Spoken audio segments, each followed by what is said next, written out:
Administração em Educação, Tiago e também Eduardo, que fazem parte aqui do corpo, né, da estrutura da Universidade Federal do Ceará em Russas. Vou começar com o Tiago. Tiago, boa tarde, meu querido, bem-vindo aqui à Rádio Liderança. Tudo bem, Tiago?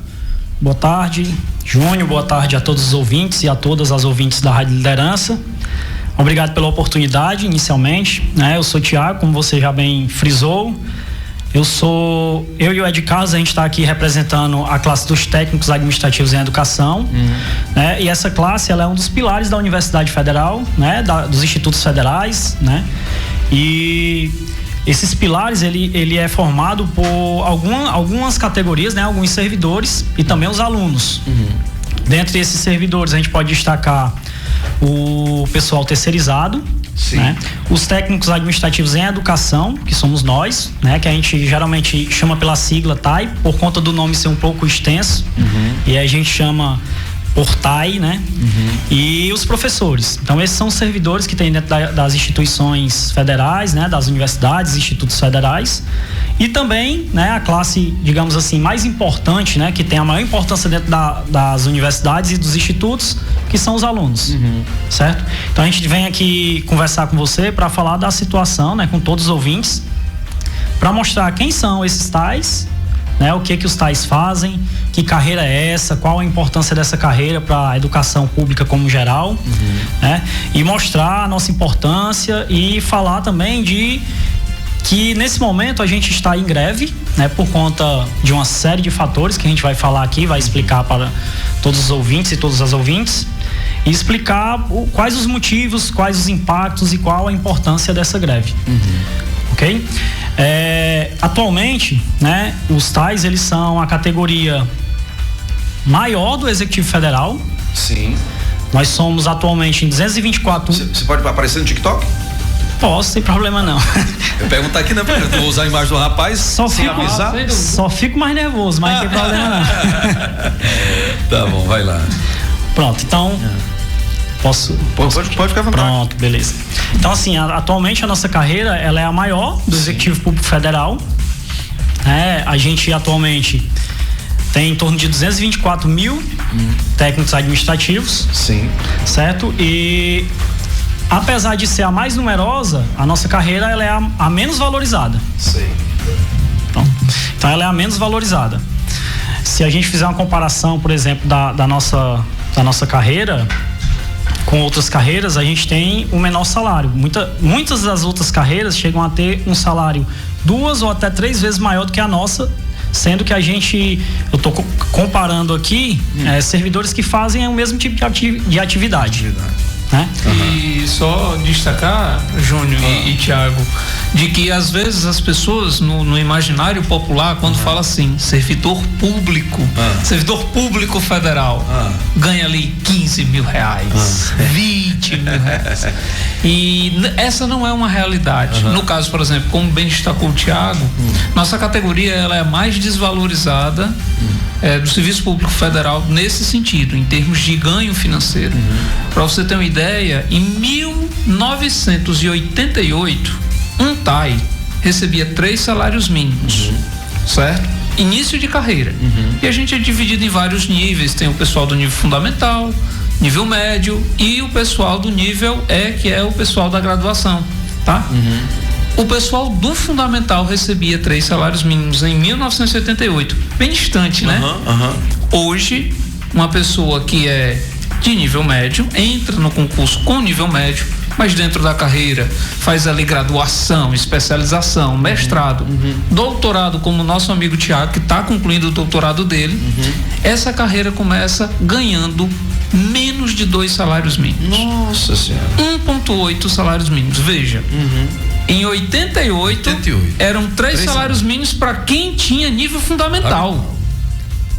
Que fazendo um concurso entrava com 3 salários mínimos. E aí você progredia na carreira, ia melhorando, enfim. Em 2024, um TAI de nível médio fazendo doutorado começa ganhando menos de 2 salários mínimos. Para você ter uma ideia. A diferença é muito grande, né? O impacto e às vezes no imaginário popular diz assim: não, esse pessoal já ganha muito. Não, nós não somos, por exemplo, auditores fiscais. Sim. Mas não somos, por exemplo, da Polícia Rodoviária Federal, companheiros que têm um trabalho digno, ganham um salário compatível com suas funções, tá certo? Mas nem todo servidor público ganha 10, 15, 20, 30 mil reais. Então, quando a gente entra em greve, é porque a situação está insustentável, né? E isso do ponto de vista salarial. E quais são as negociações hoje? O que a carreira está solicitando e o que é que está sendo oferecido pelo governo federal? Pronto, Juninho, eu vou guardar essa sua pergunta. Já eu respondo, a gente vai responder todas elas. Eu vou guardar um pouquinho, porque assim, eu vou continuar essa apresentação de quem são os tais, porque para a sociedade, muitas vezes os técnicos administrativos em educação, a sociedade não entende, não compreende, não reconhece a presença desses servidores dentro das universidades, escolas, institutos federais, seja lá onde a gente tenha, seja em âmbito estadual ou federal, né? E quem são esses técnicos administrativos em educação? Quem são os TAI? Os TAIs, a gente faz várias das funções dentro da universidade e participa praticamente de todas as atividades dentro das universidades e institutos federais. Com uma breve exceção, né, eu acho que posso dizer isso, em relação a ministrar aulas. A única coisa que os técnicos administrativos não fazem dentro das instituições de ensino é ministrar aula. Isso é feito pelo professor. Embora, eu abro aqui aspas, né, e posso falar que alguns técnicos ainda assim acabam que em aulas de laboratório, como por exemplo eu, que sou técnico de laboratório de química, eu participo, mesmo que de maneira indireta, das aulas práticas de laboratório. Então, até nesses casos, os técnicos também participam, né, mesmo que de uma maneira indireta, dessas aulas de laboratório. E muitas vezes até o técnico acaba aqui explicando uma parte mais técnica que o professor pede para a gente explicar, porque a gente tem um certo domínio muitas vezes de um equipamento, de uma técnica que é bem específica, e aí o técnico acaba aqui contribuindo, né, com essas aulas práticas.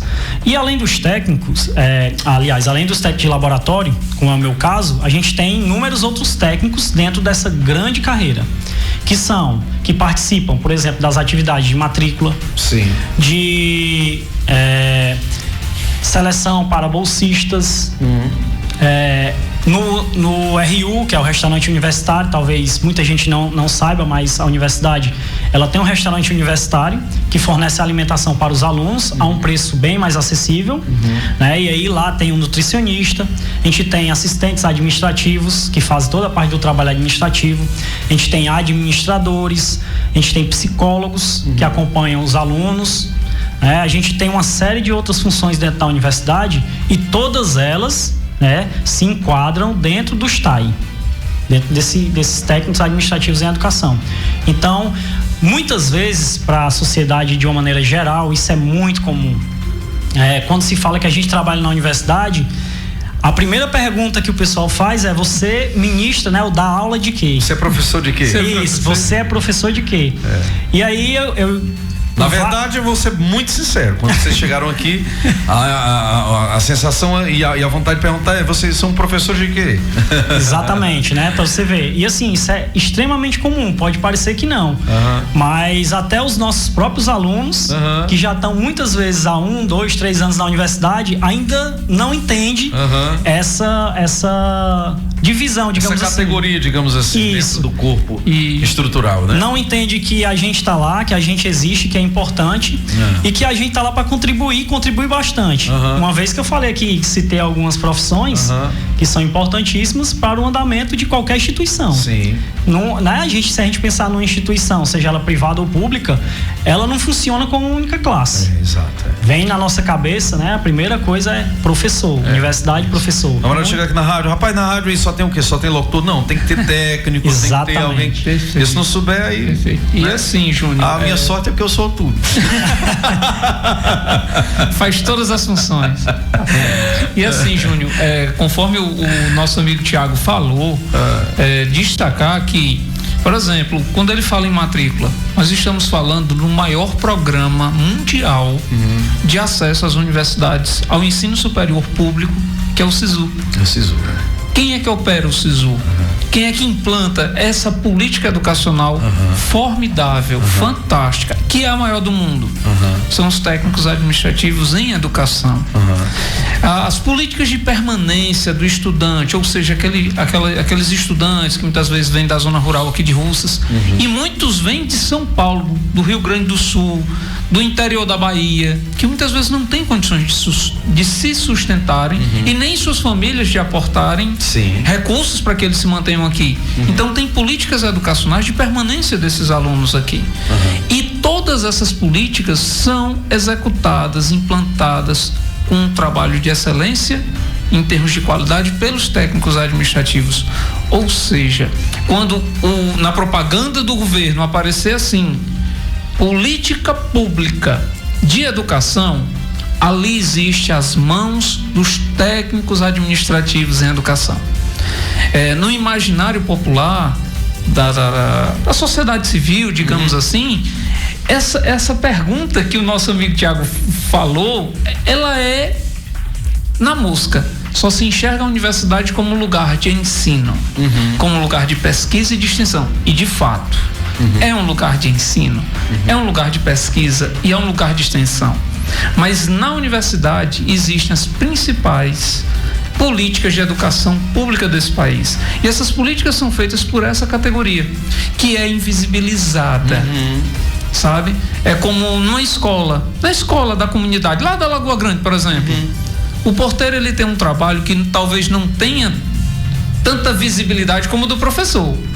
Mas se não tiver o porteiro que abra o portão na hora adequada, atrapalha tudo. É verdade. Não existe aula naquele momento. E é nesse sentido que a gente fala que somos invisíveis. Nosso amigo o Tiago falou dos vários cargos que tem na nossa carreira. Nós somos técnicos administrativos em educação, mas existem várias especificidades. Por exemplo, os médicos que atendem no Hospital das Clínicas, no Hospital Escola, lá em Fortaleza, eles não são professores. Eles são técnicos administrativos em educação. Muito embora aulas ocorram nos hospitais, no Hospital Escola, etc e tal, mas a grosso modo os atendimentos são por técnicos administrativos, tá? E nesse sentido a gente veio falar um pouquinho também desse nosso movimento grevista, né? Tiago, você tem mais alguma coisa a acrescentar, né? Até pra gente passar para a pergunta dele, né? Pronto, assim, vale destacar algo bem importante que eu já falei, além de ser a maior carreira do Executivo Federal, a gente também é a carreira que, em comparação a outras carreiras, tem um pessoal mais qualificado. Por exemplo, o Ed Carlos já mencionou que eu estou finalizando um doutorado atualmente. O meu cargo, ele é de nível médio técnico. Então, eu assumi um cargo de nível médio técnico e já entrei com mestrado, né? Graduado e mestrado, na época que eu assumi o concurso, há 9 anos atrás. E agora eu estou concluindo o doutorado. Ou seja, a qualificação dos técnicos, né, administrativos em educação, ela é bem acima do que é exigido para o cargo que a gente executa. E, obviamente, né, essa qualificação acima do necessário, ela gera um resultado de excelência, né? Retorno, exatamente, uma qualidade no trabalho prestado, um serviço prestado para a população, para os nossos alunos e para a população de uma maneira geral. Sim. Né, uma qualidade acima do que nos é exigido. Então tem mais essa vantagem, assim, essa, digamos, qualidade do nosso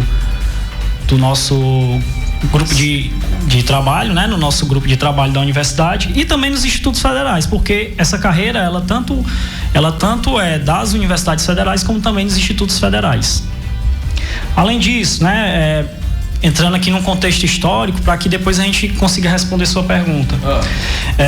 A gente está atualmente, antes de falar de quanto que foi proposto e tudo, a gente passou, na realidade, né, nos últimos anos, 7 anos sem reajuste salarial. Ou seja, a gente ficou durante 7 anos com o salário congelado, sem nenhum tipo de reajuste. E isso vem de governos anteriores, e aí veio depois a pandemia e passamos toda a pandemia sem reajuste salarial, o que de uma certa maneira é bem compreensível diante da situação que nós passamos. Toda a sociedade, não foram só os técnicos administrativos em educação, mas toda a sociedade passou por um momento muito difícil. Isso. E passou esse momento difícil e aí a gente vem somando durante anos, né, esse congelamento salarial. E aí, nesse momento, a gente achou mais que justo de cobrar do governo. Você falando nisso, eu lhe pergunto, tem alguma espécie de estudo, de análise da viabilidade econômica para o governo federal fazer esse aumento e não ter nenhum prejuízo? Júnior, os números que saem diariamente na mídia e mídia especializada, ou seja, economistas que publicam em sites especializados, nos jornais de grande circulação, falam que no ano de 2023 houve uma melhora significativa nas contas públicas, houve um reequilíbrio nas contas públicas, tendo em vista que no governo passado havia um desequilíbrio terrível, muito também por conta da pandemia. Sim. Vamos lá, colocar na conta, né? E que este ano é recorde atrás de recorde de arrecadação. Beira-se no último relatório de março, de abril, na verdade, que tivemos acesso, de cifras estratosféricas, certo? Da ordem de, tipo assim, em relação ao ano de 2023, da ordem de 18% mais de arrecadação. Se temos 18% a mais de arrecadação do que o ano de 2023, teoricamente do que o esperado, porque espera-se pelo menos empatar. Sim. Existe recurso? Existe. Aí entra na conta não apenas o recurso, mas a vontade política. Só como exemplo. Sei. O agronegócio, que é merecido, é um dos pilares da economia brasileira. Ele tem recebido 340 bilhões de reais esse ano de 2024 para financiamento, escoamento e comercialização da sua safra. 340 bilhões, tá certo? E a nossa reestruturação, conforme nós solicitamos, né, através de propostas, dialogando com o governo, etc. e tal, o impacto orçamentário para as contas do governo seria da ordem de 25 bilhões. A proposta é cheia. Porque você sabe que quando a gente entra numa greve, a gente não entra com o mínimo. Você bota logo lá em cima, porque quando vem ela derrubar, fica pelo menos, mais ou menos, né? É desse jeito. Infelizmente, na negociação é isso. Pede a carne bem gordinha pra ver se pelo menos alguma coisa de gordura. Alguma coisa de gordura. É isso. Então, assim, esse foi a proposta cheia, né? Teria um impacto de 25 bilhões, o que a gente sabia que certamente não seria atendido. Claro, existem outras categorias também que estão correndo atrás desse orçamento, mas o nosso piso seria pelo menos a recomposição salarial. É recomposição, não é aumento. Certo. Recomposição salarial de 7 anos atrás, das nossas percas. Como bem destacou o Tiago. Desde 2016, 2017, os nossos salários estavam congelados. Tá entendendo? Só para comparativo, Júnior. Em 2017, quando houve o primeiro ano de congelamento, o salário mínimo era R$ 937. Em 2023, quando houve um pequeno reajuste, tá certo, aliás, para 2024, né? O salário mínimo era R$ 1.302, ou seja, quantos por cento subiu? Subiu muito. E o nosso salário congelado, compreende? Pronto, complementando ao que o Ed Carlos estava falando, e a pergunta que você fez, as negociações, elas iniciaram, essas negociações aí que o Ed Carlos comentou, elas iniciaram com a nossa categoria em outubro de 2023, certo? Sim. E aí, vale enfatizar, antes de começar a falar dessa negociação, que a nossa carreira, né, o governo federal lançou um programa que é o orçamento participativo, em que o governo pedia para que as pessoas, a sociedade, desse a opinião delas e dissesse quais as categorias, dentro da visão da sociedade, teriam uma maior importância para que o governo federal conversasse o mais rápido possível, desse, digamos assim, uma importância maior para essas categorias. Prioridade, pronto, a palavra é essa, eu tinha me fugido da palavra. Então, para que o governo federal desse prioridade a essas categorias, né, nesse orçamento participativo. E a nossa categoria, ela ficou em terceiro lugar, dentre todas as outras categorias, e da educação nós somos os primeiros. As outras categorias, você lembra quais são, Ed Carlos? Primeiro e segundo, mas é enfermagem, e a outra eu não estou lembrado no momento. Acho que era FUNAI. FUNAI, né? Pronto. Que é uma categoria ligada à questão ambiental, que está muito em em foco, em evidência no momento, né? E os enfermeiros que vêm, a gente vem de uma questão que, como eu já citei, da pandemia. Então. Né? O reconhecimento de uma categoria que foi extremamente importante nesse momento difícil. Então a nossa categoria ela foi a terceira. E aí assim, essas reuniões, essa negociação com o governo federal, ela se iniciou, como eu já disse, em outubro de 2023. Né? E aí a gente teve algumas reuniões com o governo federal, com representantes do governo federal. E não foi só uma nem duas reuniões, foram algumas. E aí, em um dado momento, a gente viu que essas reuniões elas não estavam caminhando, não estavam tendo um avanço. Não estavam sendo produtivas. Isso, não estavam sendo produtivas. Então, como elas não estavam sendo produtivas, a categoria continuou com essa negociação, porém foi se reunindo, foi se organizando e a gente decidiu entrar nessa questão do estado de greve. E logo depois a gente entrou definitivamente em greve, que foi quando praticamente, contando assim, fazendo uma lembrança do que já aconteceu, foi quando na realidade o ministro da Educação apareceu e disse que iria entrar nas negociações pessoalmente para tentar agilizar ao máximo essas negociações. E que ele expressou lá no momento dessa reunião, que se eu não me engano foi fevereiro ou início de março, ele expressou que não havia necessidade da gente entrar em greve, uma vez que estava tendo diálogo, mas como eu disse, um diálogo que não avançava. Sim.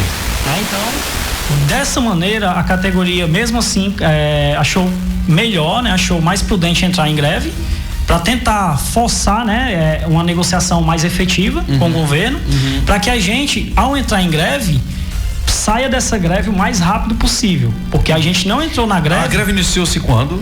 Há 60 dias atrás. Hoje estamos fazendo 60 dias. Todo mundo sem aula? Assim. Está tendo aula ou... É porque, vamos lá, no contexto local, sim, e no contexto nacional, sim, porque são, em termos de tais, tá certo? Dos tais estão com 60 dias. São mais de 65 universidades paradas. A categoria TAI parada. Certo. 65. E institutos federais, mais de 550 institutos federais dos 650 que temos no Brasil. Mas os professores não entraram? Os professores entraram em greve há aproximadamente 30 dias atrás. Está sem aulas? Também paralisaram as aulas. É isso que eu pergunto. Entendeu? E esse movimento dos professores está ainda meio que ganhando força, digamos, enquanto que o nosso está a pleno vapor. Entendi. Se eu não me engano, Silvinha, servidora docente aqui do campus, relatou que mais de 40 universidades, a categoria dos servidores professores, aderiram à greve. Tá certo? Entendi. Para a gente finalizar, que a gente vai já agora chamar o Rosário. Responde lá a pergunta do Júnior. A pergunta que eu fiz. Pronto. Tinha mais algumas coisas que a gente queria falar, mas essa pergunta é importantíssima, a gente falar aonde a gente chegou com essa greve. Sim. Deixar bem claro que eu já enfatizei que a gente quer sair dessa greve o mais rápido possível, quer que o governo faça uma proposta efetiva. E aí, há uns 15 ou 20 dias atrás, o governo fez uma proposta oficial. Quando eu digo oficial, é no sentido de que em uma mesa específica. Sim.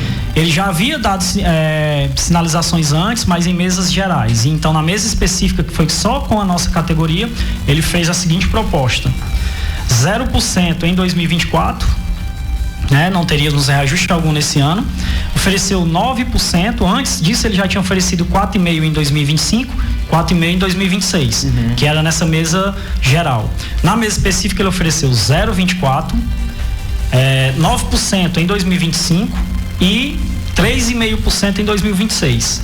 Então foi essa a proposta do governo. Além disso, a gente também luta, são basicamente 3 coisas: reajuste salarial, contra o corte no orçamento das universidades, que é importantíssimo, porque se a gente não tem meios para trabalhar, tanto o técnico administrativo como o terceirizado como o professor, a gente não consegue exercer nossa profissão, a nossa função dentro da instituição, certo? Então essas são 2 causas importantíssimas, e a terceira é a reestruturação da nossa carreira.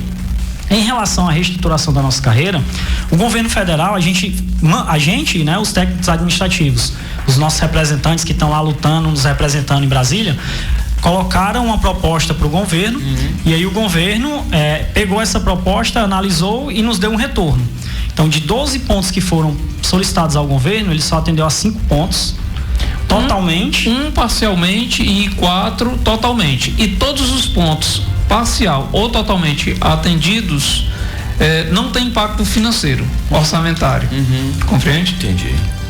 Assim, se a gente for analisar, na realidade, a proposta que ele nos fez agora, na mesa específica, que foi aumentar de 4,5 2026 para 9 e diminuir 1% em 26, que era 4,5, ele puxou para 3,5.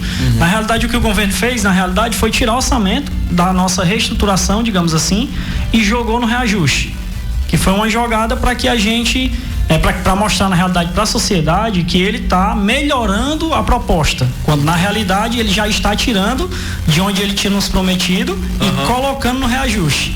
É uma jogada política que muitas vezes é comum, né, para quem está no governo. Exatamente. Júnior, e só para a gente encaminhar para os finalmente, que a gente até agradece o espaço disponibilizado pela Rádio Liderança, certo? A proposta cheia é 100%. É o que a gente pede. Sim. Toda a negociação. Isso. Só que o mínimo é 34,5%, que é a recomposição desses últimos anos, que a inflação foi corroendo. Só para que o ouvinte visualize. Hoje, de cada R$100 que recebemos, 34,5%, ou seja, R$34,50 ficam com a inflação. Então, o que eu comprava com R$100 em 2017, eu não compro mais. Eu só compro R$65 aproximadamente. Entende? E o governo nos oferece apenas 12,5% de reajuste, frente a uma defasagem de 34%. Promete uma reestruturação de carreira que há 19 anos não é reestruturada. Diga-se de passagem, dito pelos próprios técnicos do MEC e do MGI, que são os ministérios à frente da negociação. O ideal é uma reestruturação a cada 8 anos, a cada 10 anos, uma reestruturação de carreiras, e estamos há quase 2 décadas sem reestruturação. Então, assim, esse é o olhar que o atual governo e outros governos aqui para trás, diga-se de passagem, está tendo para com aqueles que fazem educação pública federal.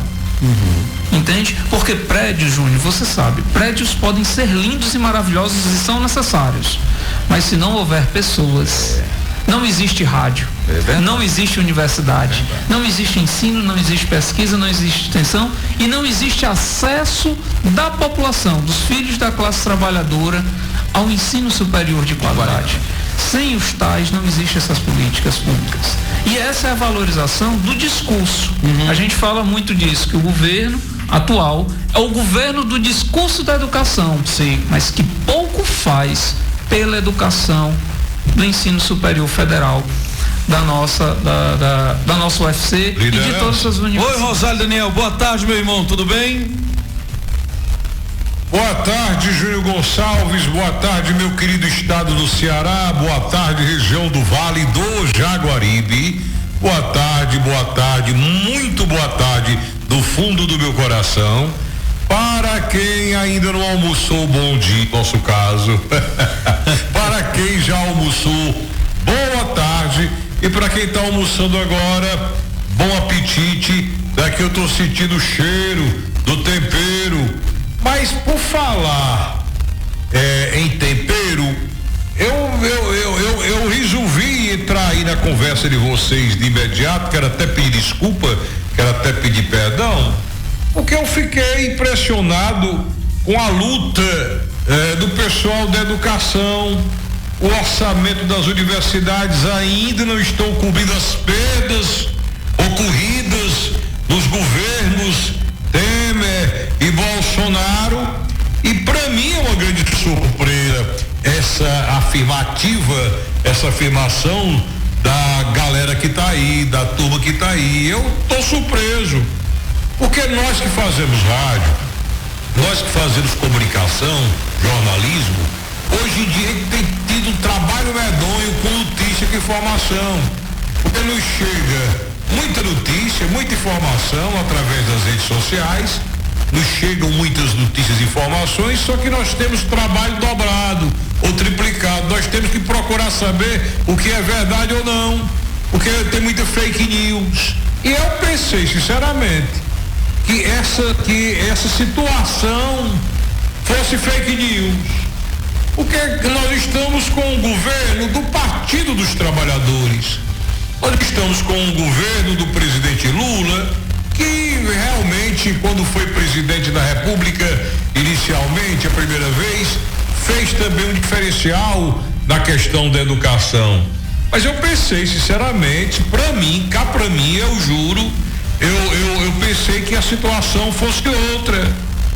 Mas pelo que eu tô vendo, os investimentos em estrutura universitária ainda não foram retomados, o orçamento das universidades ainda não estão cobrindo as perdas ocorridas nos governos Temer e Bolsonaro. Eu não sabia desse item de vocês.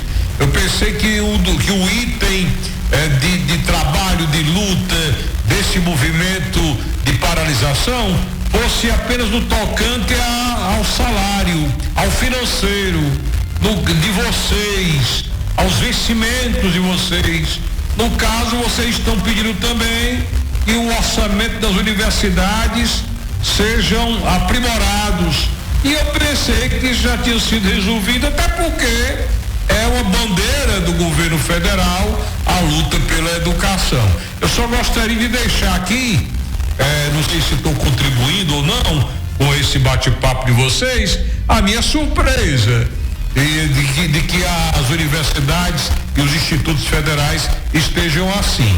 Um abraço, acho muito legítima a luta de vocês. Apenas para contribuir, Júnior, com a fala do nosso querido Rosário, a quem temos muito respeito pelo trabalho no radialismo que ele desenvolve na região historicamente, há muitos anos, né? Recentemente o MEC liberou 300 milhões de reais para as universidades e institutos federais nessa recomposição do orçamento. No entanto, é uma batalha que está sendo enfrentada de uma recomposição de mais de 2,5 bilhões de reais. Então, não chega a ser 3 milhões, chega a ser aproximadamente 12%, mais ou menos o que está sendo oferecido para a carreira TAI, mais ou menos o que está sendo oferecido para a carreira dos professores, né? Então, 300 milhões, 12%, será que resolve o problema da educação do ensino superior federal, das universidades e institutos federais? A nosso ver, não resolve. Entende? Passar a palavra pro nosso colega Tiago para a gente finalizar e já agradecer, Júnior, mais uma vez o espaço aqui de vocês. Fique sempre à vontade, meu irmão. Isso aí, como o Ed Carlos bem frisou, né? O governo acabou de liberar uma parte de verba, porém a defasagem é absurda. E o que foi liberado não chega nem aos pés do que seria suficiente para a gente voltar a ter aquele reconhecimento da educação pública. Assim, só para concluir, a gente estava falando da reestruturação e um dado bem importante, só para vocês terem uma ideia da questão da nossa categoria, da nossa carreira, é que no ano 2023, por exemplo, a gente teve, né, segundo dados oficiais, 75% dos técnicos administrativos se evadindo do seu cargo, saindo dos seus cargos, né? Esses são os servidores que estão há pelo menos 5 anos dentro da universidade. Esses dados são referentes a os servidores que têm 5 anos de universidade ou Instituto Federal, e 75% desse pessoal que entrou nos últimos 5 anos abandonaram esses cargos para ir ou para outras instituições públicas de carreiras bem melhores, bem mais valorizadas, ou até para iniciativa privada. Então é um dado alarmante, né? 75% dos últimos 5 anos de quem entrou saiu, abandonou a carreira. Isso gera uma série de problemas na qualidade do serviço que, como a gente já está com o tempinho aqui, né, finalizando, a gente não vai ter tempo para explicar, falar melhor sobre esses pontos. E para finalizar, eu gostaria de agradecer em nome dos técnicos administrativos da Universidade Federal do Ceará, né, do campus de Russas, e do pessoal da universidade do país inteiro, dos institutos federais que estamos todos aí nessa luta, né, para esse reconhecimento, essa valorização da nossa carreira. Gostaria de divulgar aqui o nosso Instagram, tais.ufcrussas, certo? Então sigam lá, acompanhem, vejam lá que a gente está sempre postando alguma coisa, colocando notícias, esclarecendo alguma dúvida, né? Muitas vezes até desmentindo fake news, né, que o pessoal, isso é importantíssimo. Então a gente está aí bem ativo e pede, né, para finalizar aqui, o apoio da sociedade, que entenda que essa nossa luta, ela é por uma causa justa, né? Ela não é só de reajuste salarial, como muita gente pensa e fala, ela tem um leque de outras coisas importantes, né, dentro do ensino público de qualidade. Muito bem, Tiago e Ed Carlos, fiquem sempre à vontade. sempre que vocês ou qualquer pessoa lá da faculdade precisar para divulgar, para anunciar, para reivindicar, fiquem sempre à vontade. Estaremos sempre de portas abertas aqui na Rádio Liderança. Mas foi muito importante a participação de vocês para esclarecer, para falar, para reivindicar, para levar boas informações para quem não tem o conhecimento. Muito importante a vinda de vocês hoje aqui no programa. Nosso agradecimento também. Muito obrigado, Júnior. Um abraço. Obrigado, Júnior. Agora são 13h29. Ô Rosário, deixa eu chamar o intervalo, pode ser? Deixa eu só completar. Pois não. Eu fiquei muito surpreso. Eu quero até agradecer aos meninos pelos dados que eles trouxeram. Esse assunto é um assunto de muita importância para os alunos e também para os pais. Essa luta dessa turma aí tem que ser valorizada, respeitada, é legítima essa luta deles, esse movimento que eles estão fazendo. Tomara que resolvam logo para que os alunos não saiam prejudicados, a sociedade não saia prejudicada. Mas o valor aprovado foi de 5 bilhões e 900 milhões de reais, 310 milhões a menos que o orçamento de 2023. Eu não sabia que a luta deles era também em torno dessa questão orçamentária para a estrutura física e, claro, equipamentos, enfim, para o desenrolar da educação. Pois é, e você então, falou algo, Rosário, você falou algo assim muito, digamos assim, do que eu estava pensando também, porque há um contraste muito grande da realidade para o que é de discurso e o que é realidade, né? Nós temos um governo que a gente sabe que tem uma bandeira forte na educação, inclusive está lá o ex-governador do estado do Ceará que leva esta bandeira, né, com um discurso muito forte. E o Partido dos Trabalhadores, que tem como a causa maior, pelo menos é o que se imagina, justamente os direitos dos trabalhadores. Então, assim, é algo que dá um contraste enorme dentro do cenário, né, que nós estamos vivendo nesse momento, né? Completou, era isso aí que eu queria dizer, e você falou pouco e falou tudo. Um abraço para a turma aí dos institutos federais, das universidades federais que estão nessa luta. Tomara que o governo se sensibilize e veja que realmente, a gente já estava esperando, era mais, não é? Mais do que a época do Michel Temer, mais do que a época do Bolsonaro. Pois bem. E agora não sei por que estão se trancando, como se diz no popular. Porque o valor aprovado, pelo conhecimento que eu tenho, é de 5 bilhões e 900 milhões. 310 milhões a menos que o orçamento de 2023. O orçamento de 2023 foi fixado em 6 bilhões. E agora o governo aprova 5 bilhões, então tá faltando dinheiro para a educação superior do país, essa que é a verdade. Daqui a pouco